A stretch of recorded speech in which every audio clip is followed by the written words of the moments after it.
What is going on, everybody? Welcome to the podcast. Welcome to the show. Thank you for joining in. Please let me know where you're tuning in from, city and state. If you're tuning in from outside of this great nation, let me know where you're tuning in from. Country, region, province, you know the deal. Got a lot of great feedback from episodes 1 and 2. And now we go into episode 3. Today we're going to talk about what everyone's talking about. I lost track of how many people messaged me about the verdict in the Derek Chauvin case regarding George Floyd. So we're going to talk about that today. And we're going to talk about a few other things. There's a lot of things that people wanted me to hit on, a couple other cases that are going on. I never have this thing right, this microphone right. And so we're going to touch on some of those. We're not going to touch on every single one because honestly, there's too many things going on. But so what we're going to do is we're going to start off. A lot of people have questions about the verdict with Derek Chauvin and getting convicted on all counts. So I have the information from the source that I'm going to provide to you. If you have any questions, because I know many of you are not lawyers, you're not police officers, although when you read social media comments, one might think you are. So, or one might think that everyone is an attorney or a cop talking about these incidents. So I'm going to go through, and if you have questions, go ahead, let me know. For those of you listening to this after edit, let's let you know now that this is being done originally on Facebook Live. The team edits it and will upload it to the YouTube channel, 221B Tactical. And then the second team will edit and upload this to wherever you listen to podcasts, iTunes, iHeartRadio, Stitcher, Spotify, all that stuff. So thank you for everyone tuning in. Now let's get into it. Derek Chauvin convicted on all counts. Let us go through what those counts are and what that means. And then we're going to get into our friend Nancy Pelosi. Because a lot of people messaged me about what she said. So I want to give a quick shout out to some of the people who are tuning in. So thank you to everyone tuning in. I really appreciate it. Share this live broadcast because we're going to touch on a lot of things that people are wondering about. And I want to make sure that your questions are answered. So, Derek Chauvin, former Minneapolis police officer, he's now in prison. He was out on bond, but now the judge revoked that, and he is in prison now, awaiting his sentencing. Sentencing will be in roughly 8 weeks. So you're talking about 2 months. So there's going to be some time that's going to pass. So he's in a segregated unit, what have you. So here's what we are looking at, because people are saying, oh, he's going to be in prison for life. He's this, he's that. Okay, so here's what we're looking at based on Minnesota law and guidelines. We could have emotion involved in our discussions, or we can go by the facts. If you want to talk via emotion and say what you feel is right, and you want to ignore the facts, ignore the laws that are on the books, and ignore everything, you can, but this isn't a show for you. Despite my opinions and my feelings, we're going to go talk about what he is going to potentially face. So here we go. So total, he can face up to 40 years in prison for second-degree murder, 25 years for third-degree murder, and up to 10 years for manslaughter. So technically, in total, he is potentially looking at 75 years in prison. Okay, so now we don't know how the judge is going to sentence. We don't know a lot of factors here. There's 8 weeks until this happens. So I'm going to go into some of the details here.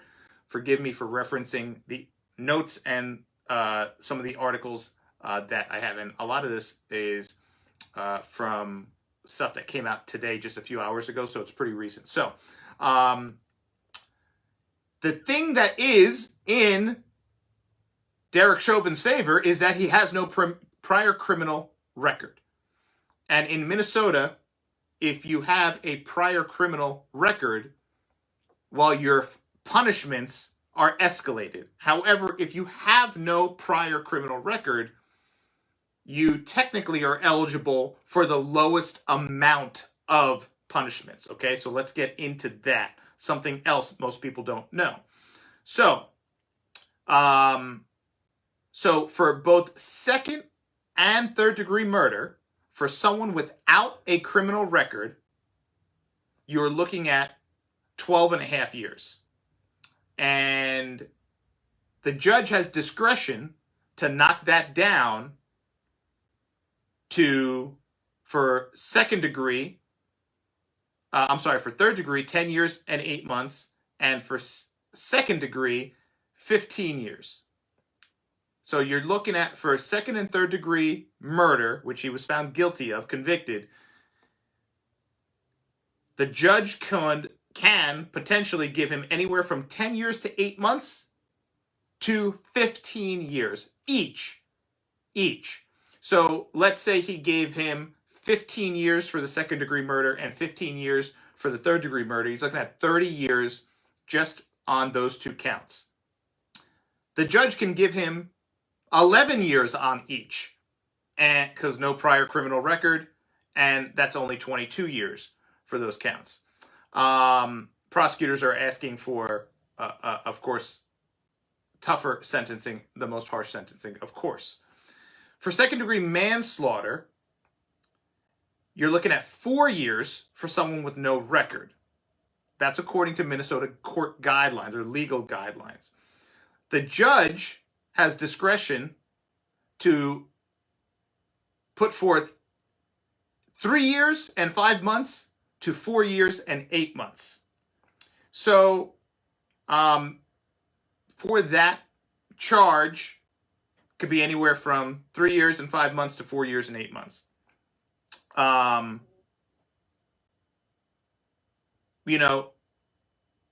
To me, for what we saw, and I know the prosecutors are talking about there was children present at the crime scene and all this stuff. For what we saw, some of these sentences sound light, and there's a lot of people who are, frankly, upset that he could potentially get off with under 30 years in prison. Heck, he could potentially get off with about, 26 years in prison. And you know that how it goes. Good behavior, all this stuff. I don't know if there would be parole available. I have not read anything about that. So I'm not sure if he would be eligible for parole at some point prior to that 26 years. 26 years being the absolute minimum I think the judge could put forth at sentencing. So I don't know when parole would start. If someone knows, please let me know. I know laws in other states, but I'm not too keen on Minnesota from the standpoint of parole. So I'm sure that's going to come out. We want to see. Let me say this. I hope the people who have been affected by this, I hope this brings some peace to them. However, in all legal proceedings, there's always a chance for an appeal. There's always a chance for convictions to be overturned. There's always that possibility. So, convicted, sentenced. We hope that's it. We hope we don't hear any more of this, and he goes to prison and he does the time that the judge feels he deserves to do, and we never see this person again. I think there's some people who have the false belief that somehow this is going to end all police-related, racially related matters forever. I've seen comments on social media that have said or that have alluded to the fact that this sentencing, his conviction, is somehow miraculously going to end everything.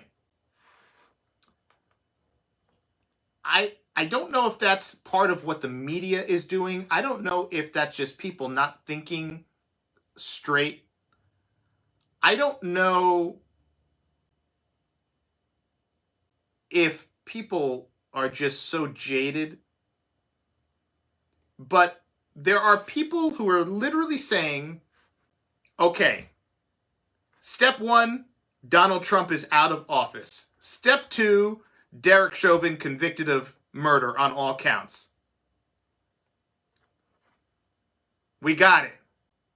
Racism is over. It's done. It's a wrap. It's a done deal. There are people literally speaking as if that is the case.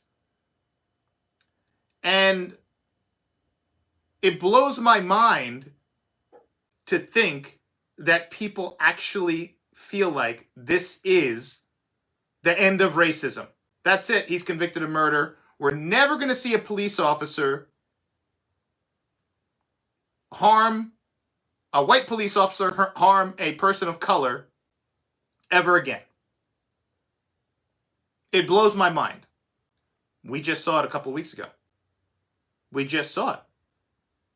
Although that's being coined an accident, and that the details of that will come out, the Dante Wright shooting by Officer Kim Potter. But it's going to happen again. We know it's going to happen again.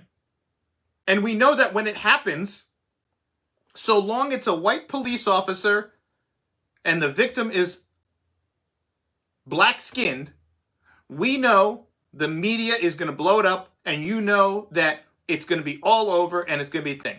Now, we also know that right now, in this day and age, no one's going to point the finger at the president for racist rhetoric. No one's going to, because that president is not in office. It's a new guy, and no one will point the finger at that guy when anything bad goes wrong. Literally, no one will point the finger at that person, okay? We know that. And anyone with the brain knows that, okay? So, but anyone with the brain knows that at some point in the next year, 2 years, 3 years, there's going to be another incident. We know it. We don't want there to be one. We don't wish for there to be one. But we know something is going to happen.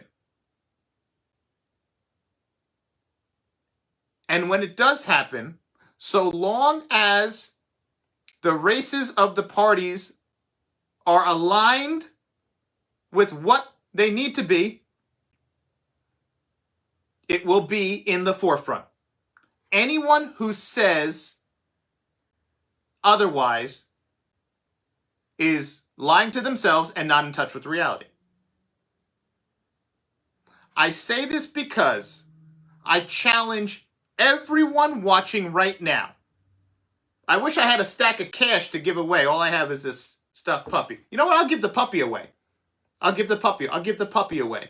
Here we go. I'll give the puppy away live. If somebody can tell me the name of the victim, the last unarmed black male that was shot and killed, or armed black male that resisted arrest or something, there was some kind of scuffle, by a black police officer, I will give this puppy away, and I might actually stuff some cash inside this puppy. That's what I'm going to do. I'm going to stuff cash inside this puppy and send the puppy with cash money. If someone can tell me the last national headline black male shot and killed by a black police officer.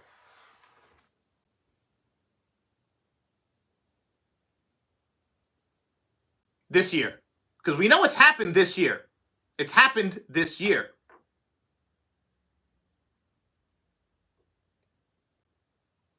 Send me a picture of that victim's face on a t-shirt. Send me a picture of an athlete wearing that victim's name on the back of their jersey or scribbled on their shoes. Give me the name.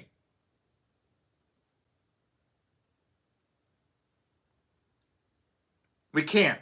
I'm waiting. We can't. It's happened. It has happened. A black police officer has taken the life of a black man subsequent to an incident, an event in this country, and it's happened multiple times since the beginning of this year. But you, the good people of this nation, have not heard about it. There has been a completely unarmed black man that was shot and killed by a black police officer. And you don't know his name. There was a man with a knife threatening people. Officers responded, told him to put down the knife. He didn't. He wasn't tased. He was shot by a black female officer. Shot. Dead. No taser. Nothing.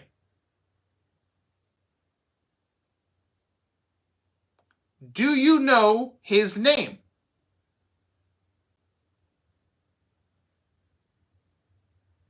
Do you know that officer's name?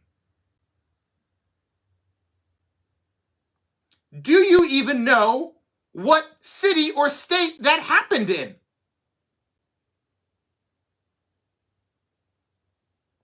Why not? Did his life not matter? Could he not have been tased?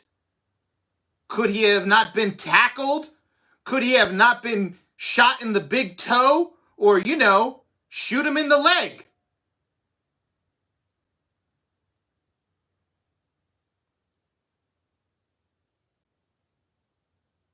The thing. Just shoot him in the leg. But you don't know his name. You don't know the officer's name. You don't know anything. You don't even know it happened. Because he was shot and killed by a black officer. That's an uncomfortable truth. This is not my opinion. I'm telling you a fact. And the fact that you can't give me his name or that officer's name or where it happened is proof. Now, I will say this. I will say this now. We all know that in that same situation, had the officer have had white skin, and that officer, rather than tase, tackle, shoot in the toe, shoot in the kneecap, shoot in the buttocks, whatever, shot the person dead, shot the black man with the knife dead, we would all know his name. We would all know that officer's name. There would be a city on fire, burning, looting. That man's name would be on signs, would be on t-shirts. NBA players would have shirts saying, say his name. It'd be written on their sneakers. These politicians that pretend they care would be shedding fake tears from their $1 million mansions. You know it, and I know it. I'm not saying I like it. I'm not saying the fact that that is a reality sits well with me. What I'm saying is, whether I like it or not, that is a reality that I have to accept. And if I do not accept that reality, that means I am out of touch with reality. I am not accepting the truth. That means I am out of touch with the truth. You cannot, because of your emotions, completely disregard facts and truth. How do I know this is true? Because no one here can tell me the name of that officer, and no one can tell me the name of that victim. That's it. I just offered to give away a stuffed animal packed with cash.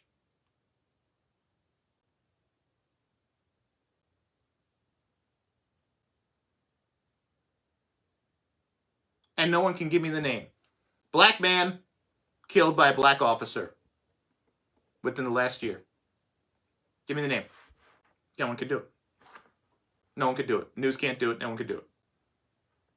Okay? So now, let's hope that Derek Chauvin serves the time he deserves to serve for taking the life of George Floyd. He took the life of George Floyd. George Floyd did not give him his life. George Floyd did not sacrifice his life. George Floyd did not fall on a sword. He didn't jump in front of a train to save someone else. He didn't do any of that thing. He didn't do anything. George Floyd's life was stolen from him, taken from him by Derek Chauvin via a knee on the neck for nearly 9 minutes. You can say George Floyd was on drugs, he had drugs in his system, he was high on drugs, he was a career criminal. You could say all that stuff, but the reality is none of it matters. Right? None of it matters. You can say all the stuff, but the reality is no one cares about that. Oh, he was high on fentanyl, he was this, he was that, he had prior medical history. You can say all you want. Doesn't matter. This guy's going to jail. His defense presented all of that, and it didn't matter to 12 of his peers. So that is all out the door right now. He's done. He's going to jail. You got to move on, people. To still talk about George Floyd's role in this whole thing is pointless. On drugs, was resisting, kicked his way out of the police car, asked the cops to put him on the ground, face down, ask him. You can say all that stuff. Guess what? You think his defense team didn't say all that? A jury of his peers found him guilty. And there were black people on that jury. I'm told there was 4 black people on that jury. 8 white. He's guilty. It's over. He's going to jail for a very long time. And we do hope that sends a message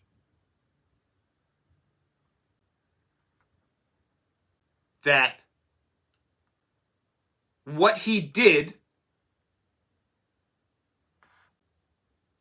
to say is unacceptable is not enough. To say what he did was unacceptable, just not enough, right? It's not enough. I don't know if there's a word that can say to describe what he did.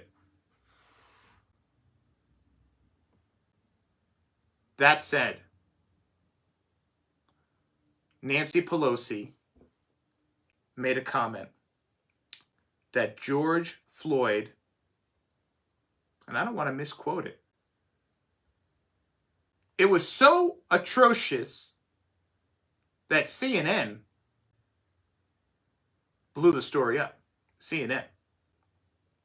Pelosi said in her speech following the conviction of Derek Chauvin, "Thank you, George Floyd, for sacrificing your life for justice."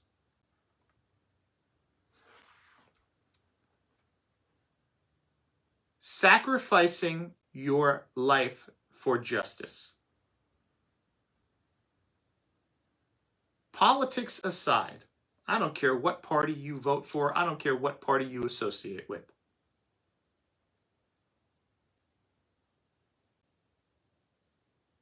You have to be some kind of mentally ill individual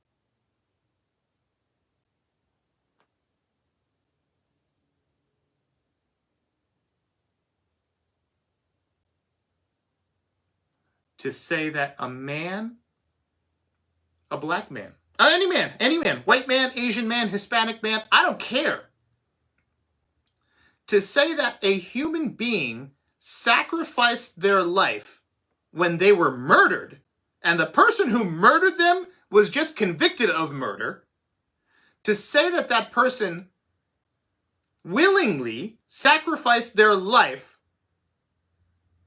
for justice.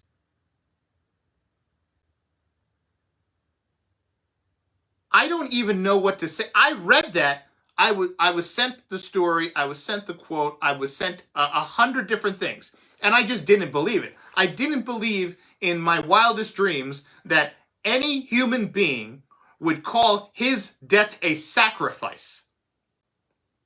The man had another man kneel on his neck until he died. He didn't want to die. He didn't want to die. He wanted to live. To say he sacrificed his life for justice, I don't know if George Floyd's family has heard that. I don't know if anyone's heard. If I was George Floyd's mother and I heard Nancy Pelosi say, "Thank you for sacrificing your life,"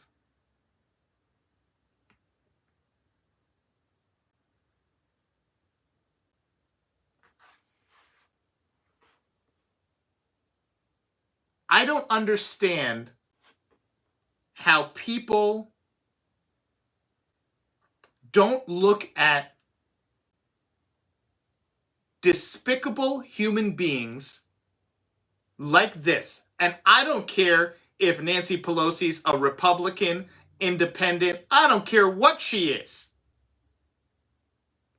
To say that a man that was murdered via knee to the neck for 9 minutes sacrificed his life?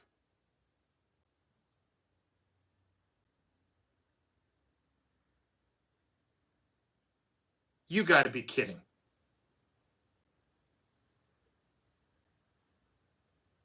You got to be kidding.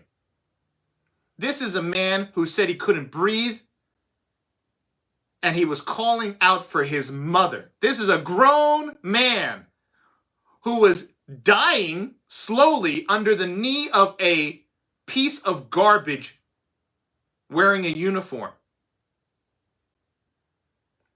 Calling out for his mother because he couldn't breathe. You call that sacrifice? I call it he got murdered. Nancy Pelosi, you say that's a sacrifice? You know what sacrifice is? Sacrifice is the young man who got the Medal of Honor because a grenade got thrown into the tank he was in or the vehicle he was in. And he, rather than try to jump out of the vehicle, jumped on the grenade to save his buddies.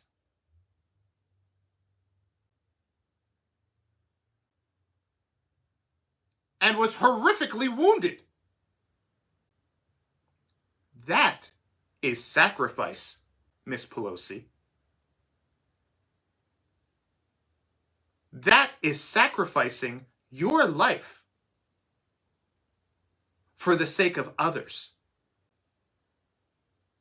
Knowingly, willingly, on his own accord, jumped on a grenade. That's sacrifice.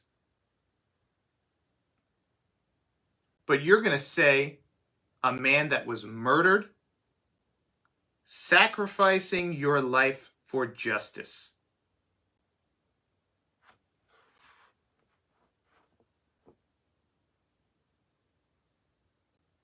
Your name will forever be synonymous with justice. When I think of George Floyd, I don't think of justice. I think of a man that was murdered by a piece of garbage police officer who should have probably never had a badge in the first place.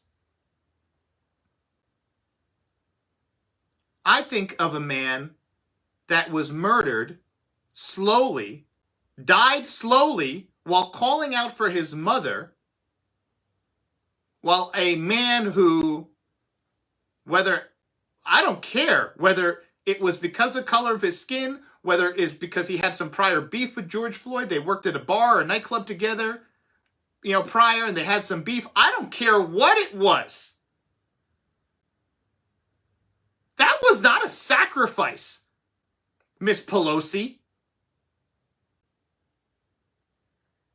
That was murder. Manslaughter. And Derek Chauvin was just convicted. I cannot believe a human being at a public rally, gathering, after 11 months would say, that's what she had to say. Thank you for sacrificing your life. As if he knowingly and just wanted, he went for it. He gave his life in the name of justice. I'm sure George Floyd loved his race. And I'm sure George Floyd loved his people and his family.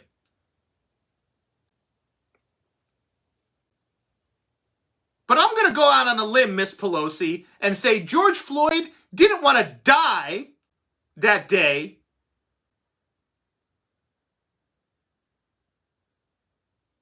For any kind of justice.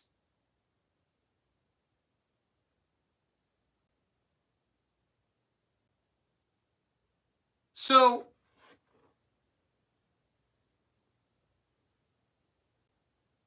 to see a human being say that about another human being,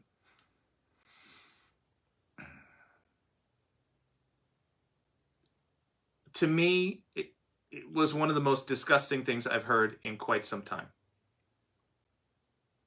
And this has nothing to do with politics. You guys know I don't talk politics here.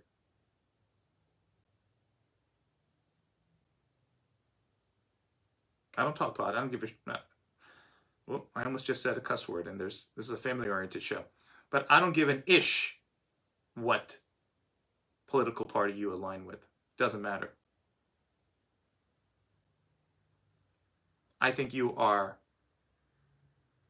the ultimate piece of garbage.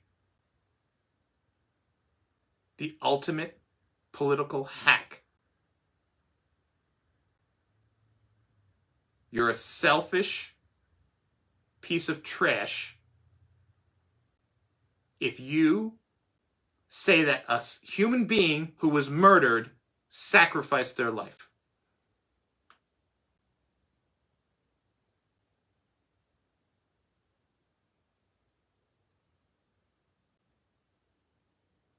So, that being said, there's a lot of other incidents that a lot of people want me to touch on. The incident with the Army lieutenant being pulled over by the police. Adam Toledo incident. There was an incident today where I believe police in Ohio had to shoot a 16-year-old girl who was apparently attacking people with a knife. I don't know all the details on some of those stories, but as soon as I do, I will let you know.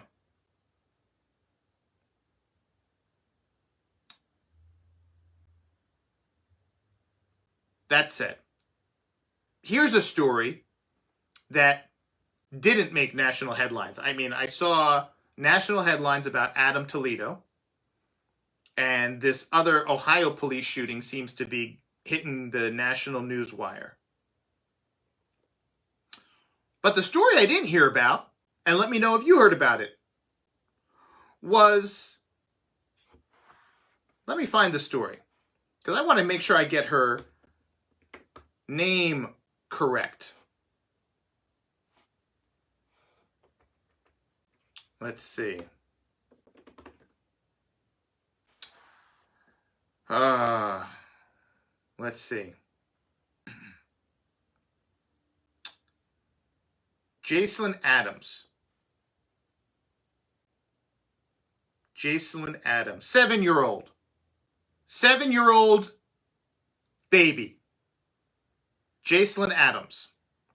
I saw this story that someone sent me in the private messages, and I really haven't seen much else about this story. But apparently, it happened in Chicago. Shocker. This 7-year-old girl was in her father's car at the McDonald's drive-thru. And some thugs rolled up and lit the car up with bullets. The little girl, Jacelyn, was hit multiple times.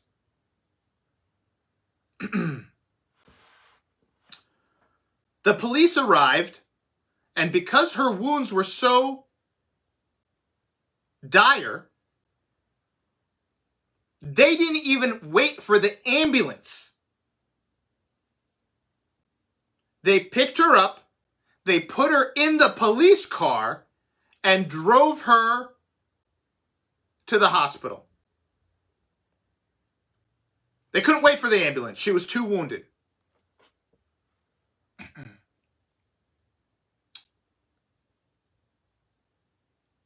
I didn't see the video of what happened until after the fact. But apparently, the father was the target of this shooting. I don't know what the father did to these people. We're not going to speculate. But first of all,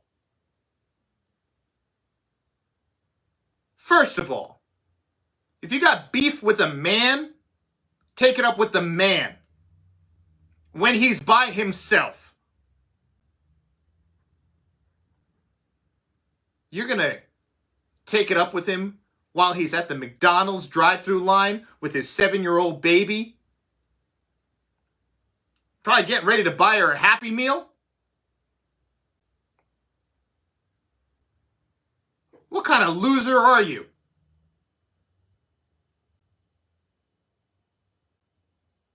It's an unwritten rule. You leave kids out of it. Now, the father's in critical condition. He's not dead yet. So they went after the father to kill the father, and they end up killing the baby girl. 7 years old. This didn't make the major headlines. I had to dig to find this story, and then the video is nowhere. I had to go to a friend who's a police officer, and he had to go to a friend to send me the video of the police officers scooping this girl out of the car, running with her to the police car, and the police car taking off to the hospital with this girl, this little baby girl, 7 years old, filled with bullets.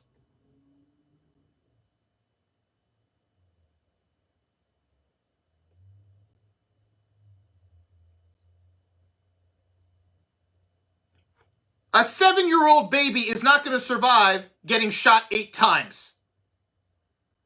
Apparently, the car was shot about 30 times. She got hit with 8 of the bullets. Now, I'm going to bring this up only for the context of what we're talking about. Little Jason Adams is a little black girl. Her father is a black man. The shooters, black man, black men. The police officers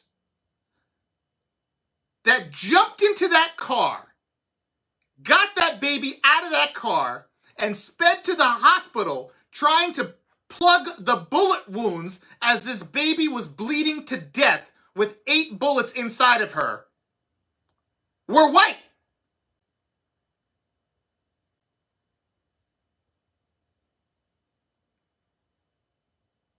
So the media would like you to believe that all white cops are out there looking to kill black people. They wake up in the morning and they want to throw their salary, their benefits, their whole life, their pension. They wake up in the morning and they want to throw it all away, and they just want to put on that badge, they want to put on that gun, and they want to go out and find a black person to kill. Just so they can throw their whole life away and end up in jail.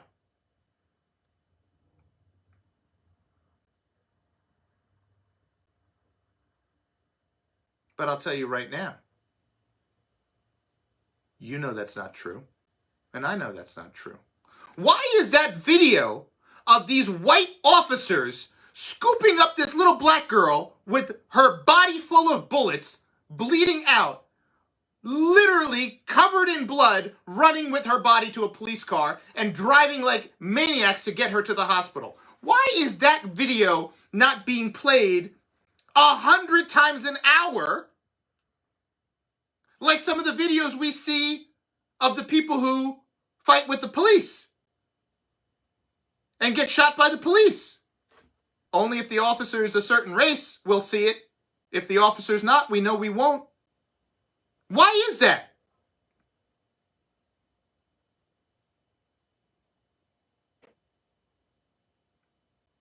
Where is the coverage of this story? Everyone watching this right now should be alarmed that in this, listen, we're not in Afghanistan. We're not in some third world country.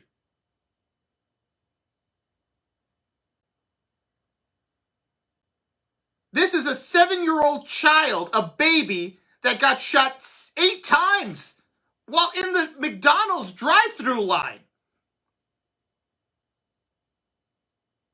And nobody is talking about it. It wasn't even like a blip on the radar. I think it made the news for like a minute. I think it was like local Chicago news.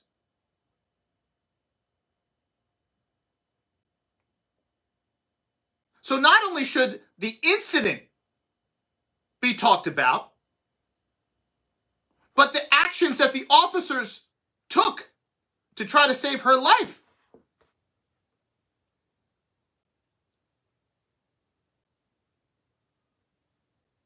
But they won't. They can't. They cannot, and they will not show white police officers trying to, with all of their heart and all of their might, trying to save a little 7-year-old black girl, a little baby, with her body filled with bullets, shot by black men. They will never show white officers trying to save that baby girl. And I don't care if you're watching this right now and you're black. I don't care if you're watching this right now if you're white. I don't care if you're watching this from outer space and you got some kind of big head, big eyes, slime-covered skin because you're an alien.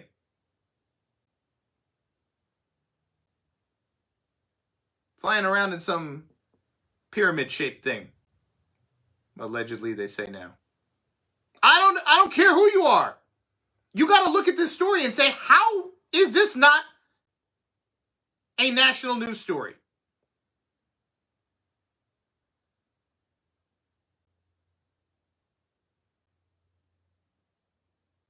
The local network is the only one that ran this story. How is that possible? Does nobody care? You had heroes trying to save this girl's life. Does nobody care? Maybe, just maybe, if you showed white officers trying to save this little black girl covered in head to toe with blood, maybe, just maybe, you would get some people of color to say, oh, man, all right, maybe not all the police are bad. Maybe they're not all out here trying to hurt us. Maybe they're not all out here racist, trying to kill us.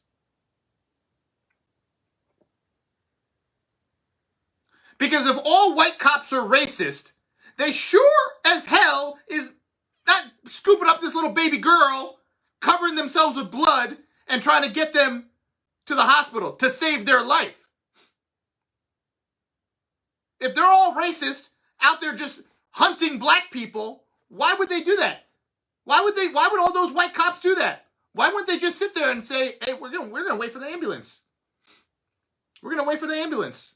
And when the ambulance gets here, they'll take care of her. Why did those white cops do that?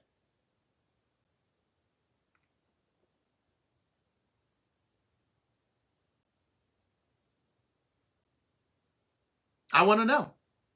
Why did the video not show the white cops standing there twiddling their thumbs waiting for the ambulance?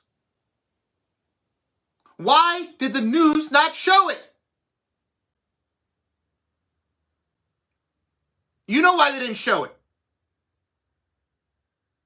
Because they don't want to show white cops trying to save a black person.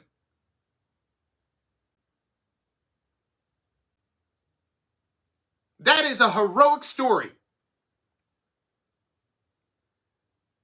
That if that made national news and national headlines, it might sway the thinking of some people and may take them off the line that they're on. All cops are bad. All cops are racist. They're just out to kill black people. It might make some people take pause.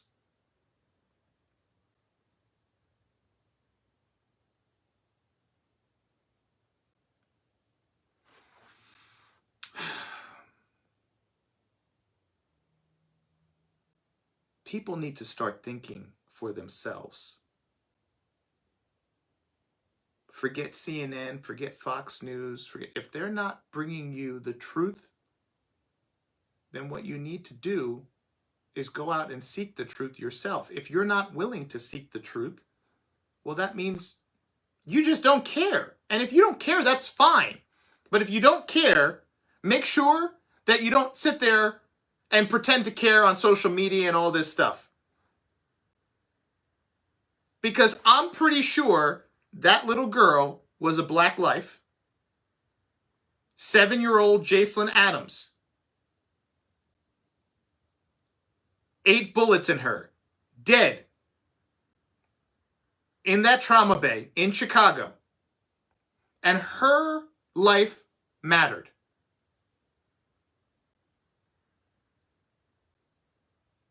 It mattered to me. And if you're a human being with a pulse, it should matter to you. But if it doesn't matter to the people who are screaming Black Lives Matter, what does that mean to you?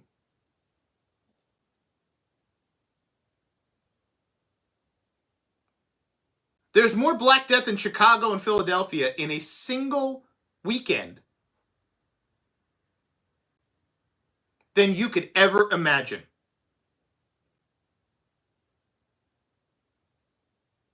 Babies like this little baby, Jacelyn Adams, 7 years old, being shot dead. And we're not even hearing about it. It's not even making a blip on the news radar. If your 7-year-old was shot 8 times while you were trying to buy him a Happy Meal at McDonald's, your world would be over. You would fall apart. And you would want justice.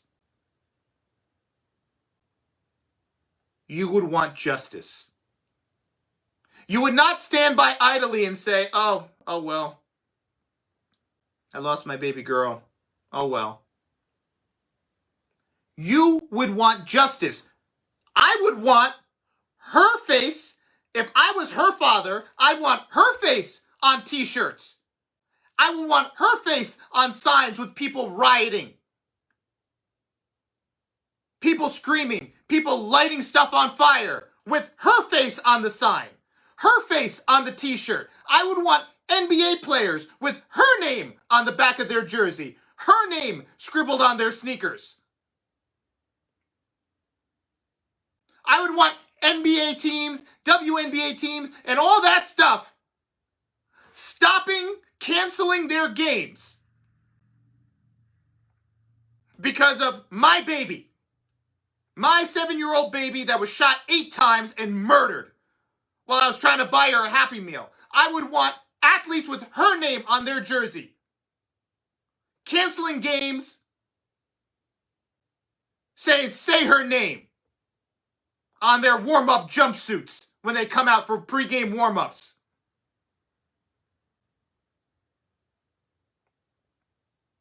If I was her father, that's what I would want. But you will never see her name on a jersey. You will never see her name on a pair of Nikes. You will never see her name on a t-shirt. You will never see her name on a sign. And guess what? You will never see some 2-bit, multi-million-dollar career politician say, thank you, Jacelyn Adams, for sacrificing your life in the name of justice.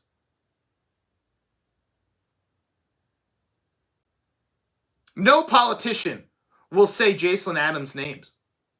No politician will bring her name up in a speech to make themselves look better, like they give a you-know-what. Because if they said her name, everyone would be looking at each other like, who the F is she talking about? Jacelyn Adams? Who's that? Who's that? It's a 7-year-old baby that was shot 8 times in the McDonald's drive-thru line in Chicago. That's who it was.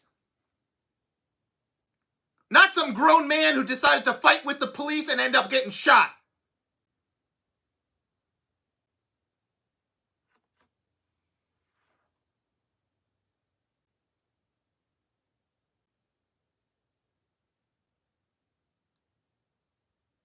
So maybe it's time. You think about what you're hearing. And don't just listen to it. Take a step back and say, why am I hearing this? For what reason is this story now entering my ears? There's a reason. There's an agenda behind everything.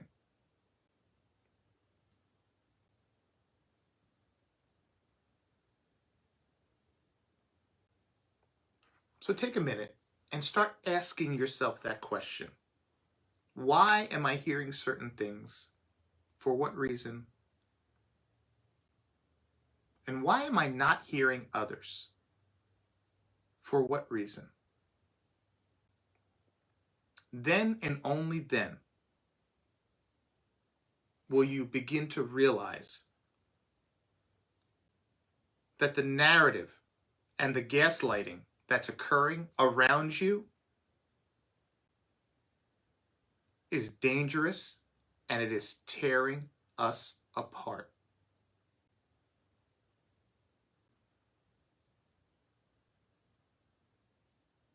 The media likes to show you all the black people that fight with the police, resist arrest, and then they tell you about their criminal record, their drug use, and their prior, and all that stuff. Right? Every time one of these stories happens, you see black man resisting arrest, trying to run from the police, run from the cops, takes a taser, da-da-da-da-da, not listening to the police, trying to get back in his car. You name it, right? And then on the flip side, you have these people who are like, God, my God, why are all these black people all, you see, I'm not saying, but I'm just saying, I hear it. I hear all these like white people, right? That are like, oh my God, why don't these black folks just listen? Why do they resist arrest? My God, it's like all these black people, all they do is resist arrest, and these criminal records, and they just resist arrest. Why don't they just comply? Why don't they just comply? Right? So that's the narrative they're pushing. That like just black people just never listen to the police. They always resist arrest. They always don't comply. There's literally I've heard people say that. I've seen people say it online. So the media wants you to believe, on the other end, not only all white cops are bad, racist, but they're pushing the picture that all black people resist arrest. Well, let me tell you something. 99.99% of black men don't resist arrest. It might even be higher. 99.99999% of black men that are arrested in this country. There's 10 million arrests a year in total. And someone is placed under arrest every 3 seconds in this country. 10.5 million-ish.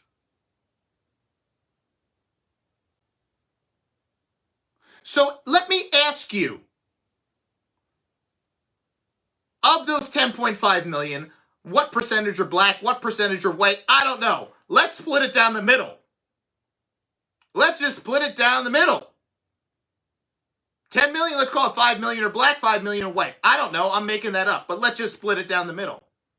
Of those millions of arrests, the news never tells you about the millions and millions and millions of black people who, when the white officer says, you're under arrest, you got a warrant, you're under arrest, you're drunk, you're under arrest, you have drugs, you're under arrest, you got a weapon. How many of them put their hands out and say, okay? They don't fight, they don't resist, they don't try to take a weapon, they don't do anything. They put their hands behind their back and they get put in the police car and they go to jail. Millions and millions and millions.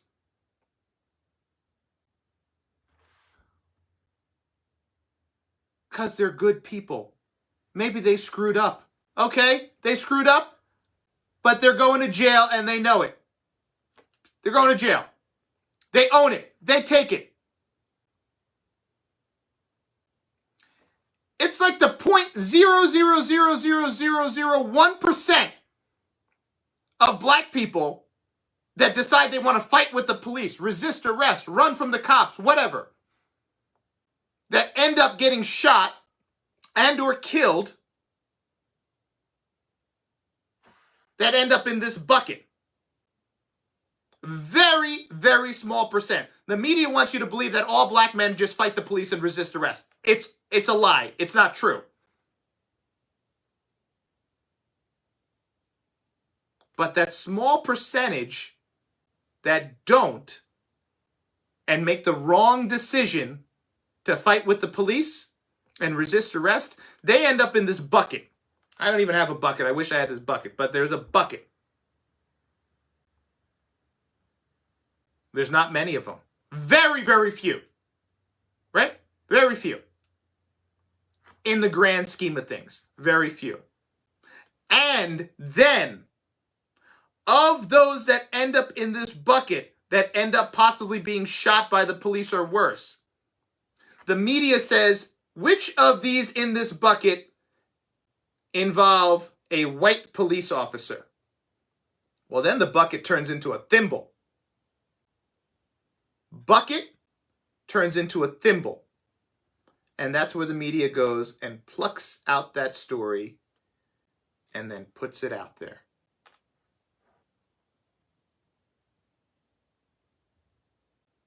Because of the bucket, obviously, some of those incidents where a black man resists arrest, doesn't comply, and is shot by a black officer.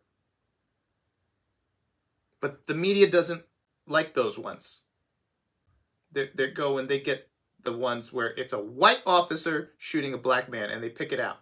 And when you narrow that down, that's where you have these 3 or 4 incidents a year, or whatever they 8, 9, I don't know what they are, and that's where it is.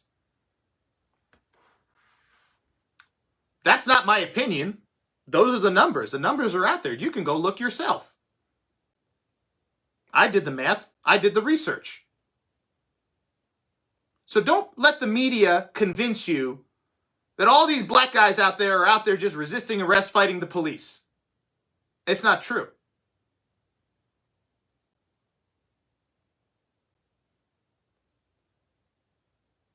It's just not true. And also don't let them believe that all these white cops are waking up every morning looking to go out and murder some black folks. Because the numbers show that that's not true. But people like Nancy Pelosi want you to believe that's true and then have the audacity to say that one who is murdered, the one who's actually murdered, sacrificed his life for justice.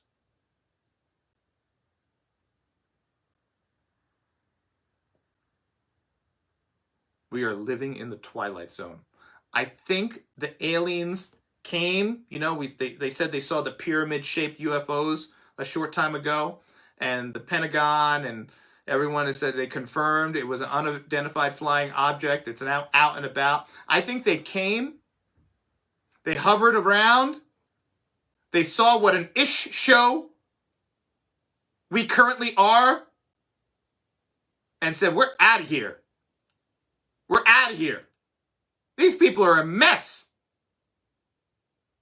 They're believing lies told by each other to perpetuate some division that is just completely fabricated. Every day, I see hardworking black people making a phenomenal living. Doctors, lawyers, business owners. Every day, I see black people and white people working side by side.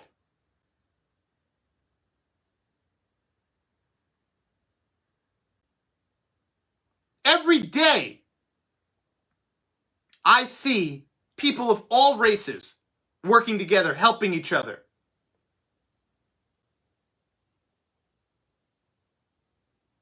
I was at the hardware store the other day. I saw a black man trying to load up some stuff into his truck.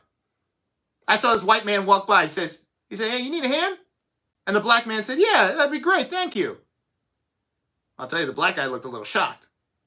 He looked a little shocked. He's like, damn, was a white man asking me if I need help? And I saw this white man just help this guy. And he said, all right, man, have a good day. He was loading sheetrock into it, the back of the tiniest pickup truck in the world.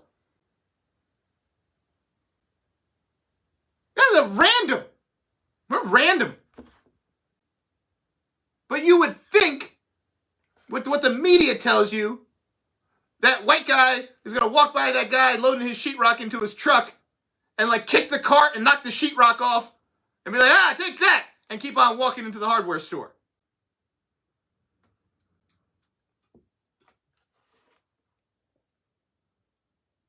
I see white people helping black people.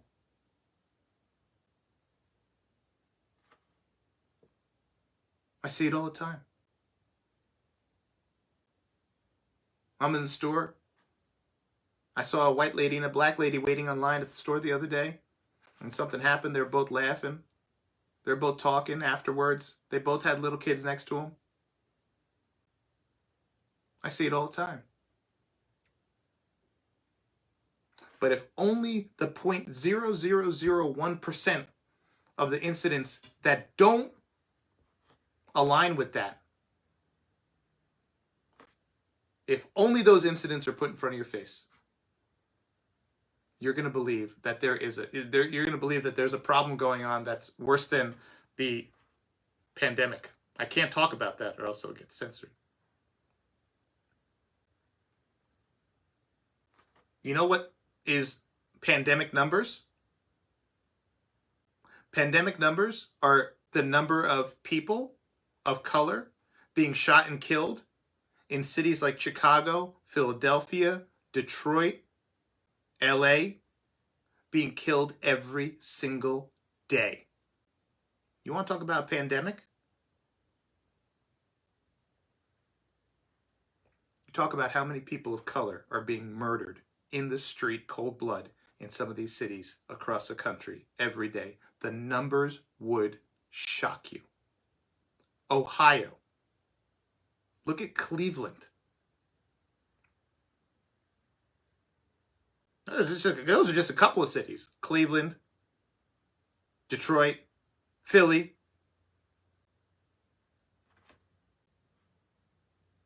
Those numbers are like pandemic numbers. You should see those numbers. They'll scare the hell out of you. But those numbers aren't quite brought up.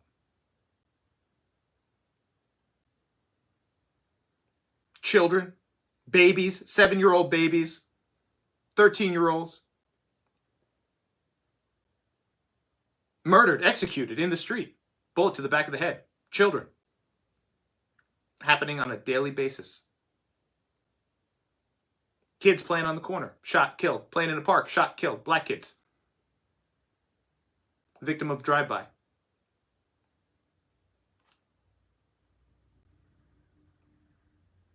When you hear something, ask yourself, why are you hearing it?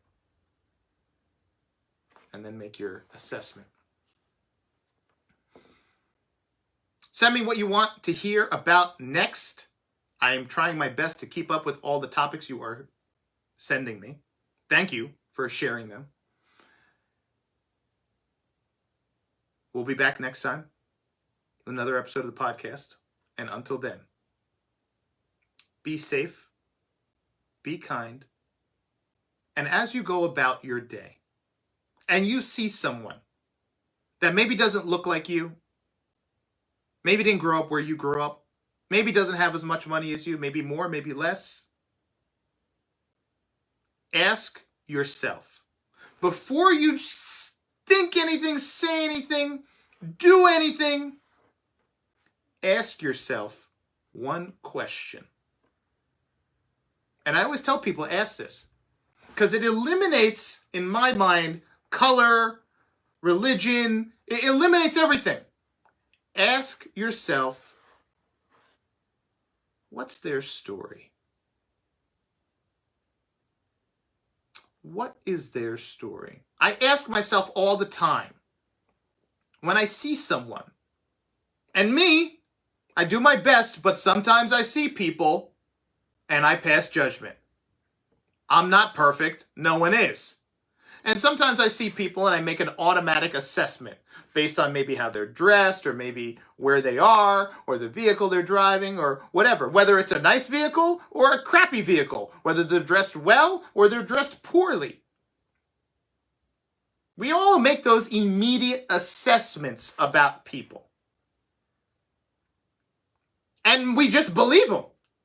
We believe what we see it, and we make up the story in our head, and we just believe it and keep on moving forward. Take a moment and stop.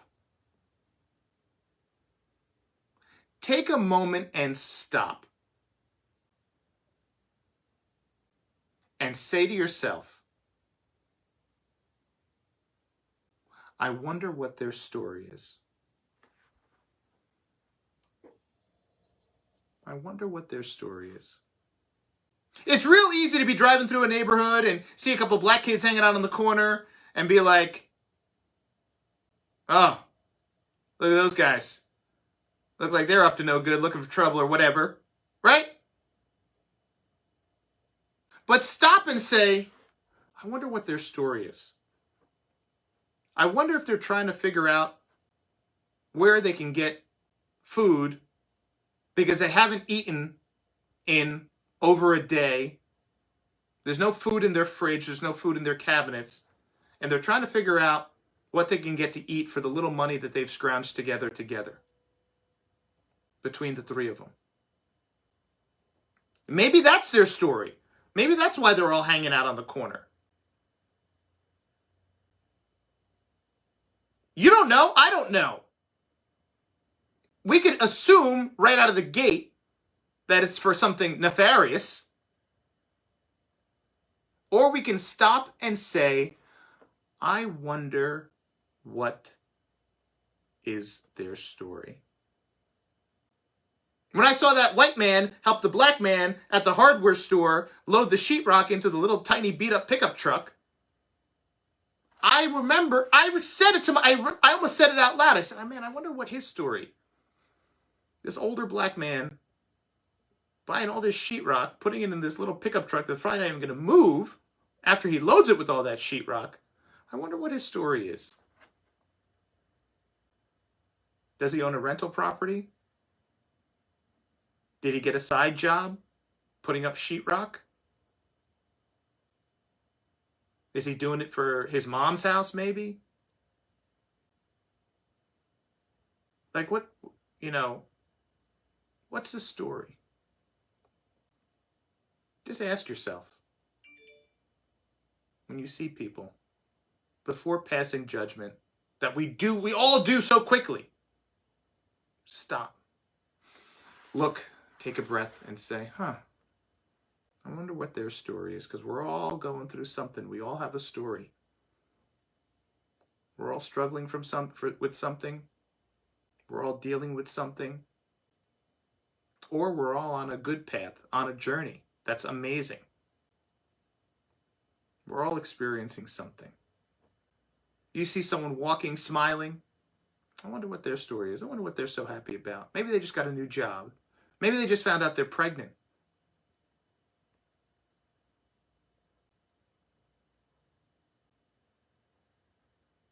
Wonder what their story is. Start asking yourself as you go through your day and you see different people, and see how it changes your day. Send someone some good vibes as you pass by, even if it's a stranger. Just say, hey, I'm sending you some good vibes.